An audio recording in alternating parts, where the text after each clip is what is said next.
Question number 13 पढ़ लो पहले question पूरा। रमेश, नरेश, सुदेश तीन पार्टनर हैं, प्रॉफिट शेयर करते हैं 2:2:1 में। 31 दिसंबर की बैलेंस शीट दे रखी है और नरेश की डेट 31 मार्च 2020 को हो गई है। कितना टाइम हुआ? जनवरी, फरवरी, मार्च, 3 मंथ्स। अच्छा, एक चीज और है, अगर रिटायरमेंट भी कभी मिडिल ऑफ द ईयर होगा तो उसका क्वेश्चन भी फिर वैसे ही सॉल्व होगा। सिर्फ एक डिफरेंस है कि लास्ट में एग्जीक्यूटर में ट्रांसफर ना करके अमाउंट पार्टनर लोन में ट्रांसफर होगी, बाकी वही रहेगा। Share in profit PL suspense से आएगा, इंटरेस्ट ऑन कैपिटल वगैरह सब आएगा। बैलेंस शीट गिवन है, बताया है कि फर्स्ट पॉइंट में बताया है प्रॉफिट शेयरिंग रेशो, यहाँ पे कुछ मिसिंग है, चलो इसकी कोई बात नहीं करते हैं। फर्स्ट पॉइंट कहता है goodwill of the firm was valued at 2 year purchase of the average profit of last 5 year, तो इसकी मदद से हमें गुडविल निकालनी पड़ेगी। सेकंड पॉइंट क्या है? Naresh share of profit till the date of last date cost to be calculated on the basis of profit और loss for the year ending 31/12/2019। पिछले साल के प्रॉफिट के हिसाब से आपको उसका शेयर निकालना है। उसके बाद आपसे 3 क्वेश्चन पूछे गए हैं। पहले क्वेश्चन में आपको गुडविल निकालनी है फर्म की और नरेश का शेयर। दूसरे पार्ट में हमें नरेश का प्रॉफिट और लॉस निकालना है।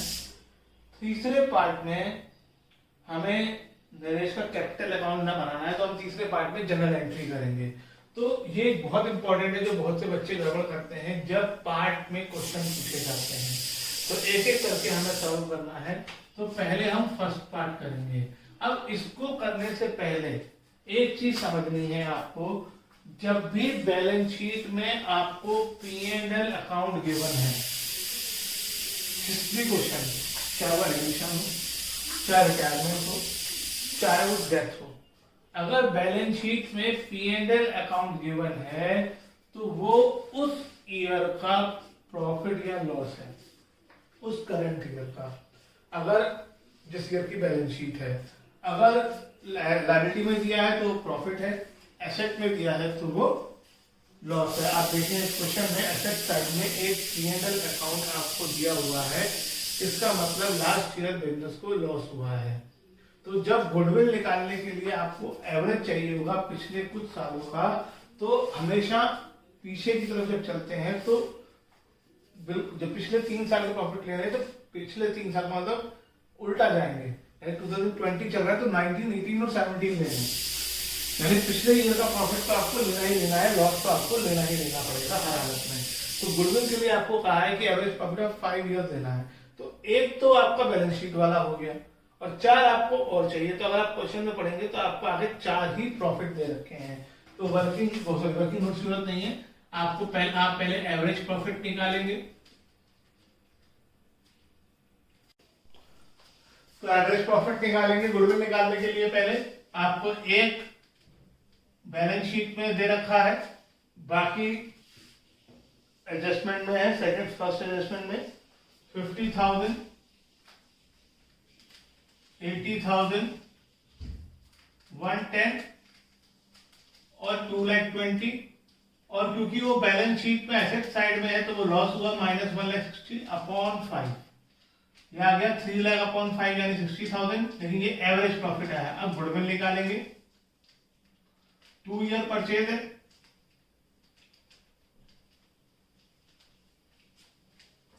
उसके बाद क्वेश्चन ध्यान से पढ़ना है आपको। गुडविल भी ऑफ द फॉर्म भी निकालनी थी और नरेश का शेयर भी निकालना था। तो नरेश का शेयर है 2/5, ये आ जाएगा 48,000। अब सेकंड पार्ट में हमें क्या निकालना है? उसका शेयर ऑफ प्रॉफिट और लॉस जो भी है वो निकालना है। अब सेकंड पॉइंट पढ़े ऊपर। सेकंड पार्ट करने के लिए प्रॉफिट के लिए क्या बताया कि नरेश का प्रॉफिट और लॉस डेट ऑफ डेथ तक का कैलकुलेट होगा लास्ट ईयर के प्रॉफिट के हिसाब से, 2019 का प्रॉफिट जो बैलेंस शीट में दे रखा है। लेकिन 2019 के बैलेंस शीट में तो आपको 1,60,000 का लॉस दे रखा है। तो इसका मतलब नरेश का शेयर इन लॉस निकलेगा 1,60,000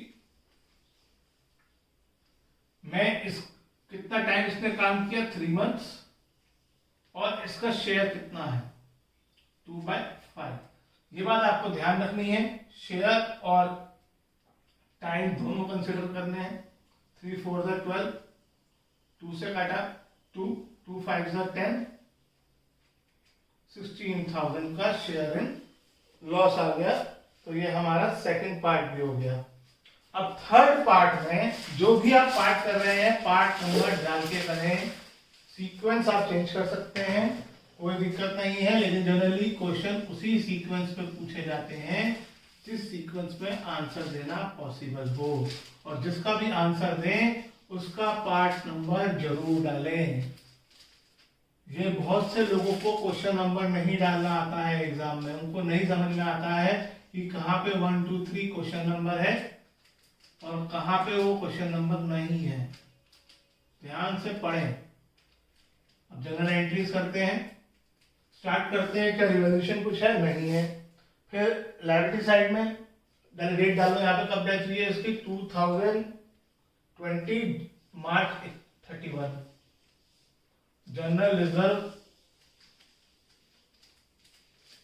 account debit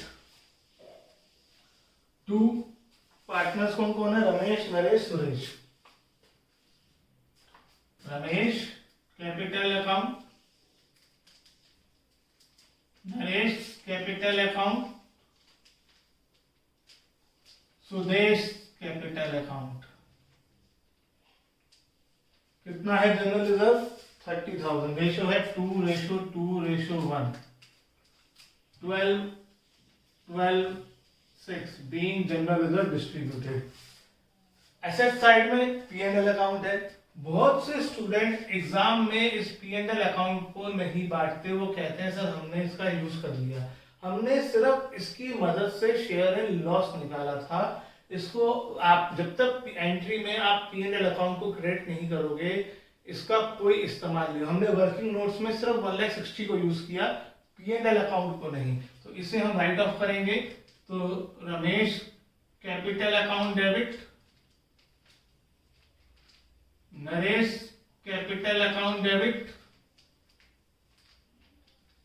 Sudesh capital account debit to P&L account. 1,60,000 है, 1,60,000 को बांटोगे तो 64,000, 64,000, 32,000 बीइंग P&L रिटर्न ऑफ। उसके बाद एसेट लायबिलिटी हो गया। अब एडजस्टमेंट पढ़ते हैं। गुडविल है, गुडविल हमने निकाल ली थी। आप गेनिंग रेशियो निकाल लें जल्दी से, 2:2:1। ये वाला पार्टनर गया 2:1 हो गया। तो Ramesh capital account, Sudesh capital account, और डेथ किसकी हो रही है? नरेश की। To Naresh capital account. Naresh में हमने गुडविल निकाली थी फर्स्ट पार्ट में, 48,000 आ जाएगी। और ये गेनिंग रेशियो में 2:1 में 32,000 और 16,000।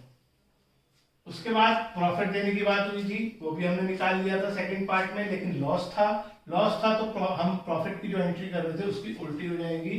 नरेश की कैपिटल को कम करना है, लॉस है रहा है, इसलिए नरेश की कैपिटल अकाउंट डेबिट हो जाएगी और अपोजिट साइड में आ जाएगा P&L सस्पेंस। कितना निकाला था?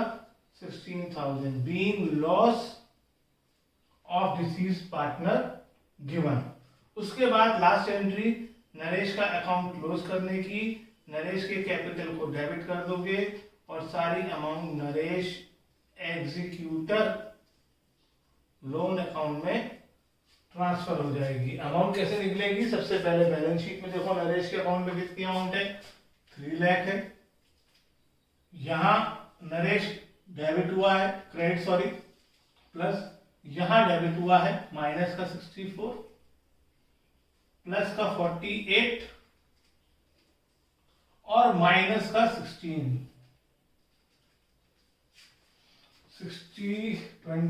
2 लाख 80 आ रहा है। तो 2 लाख 80 आ जाएगा being disease partners capital account settled.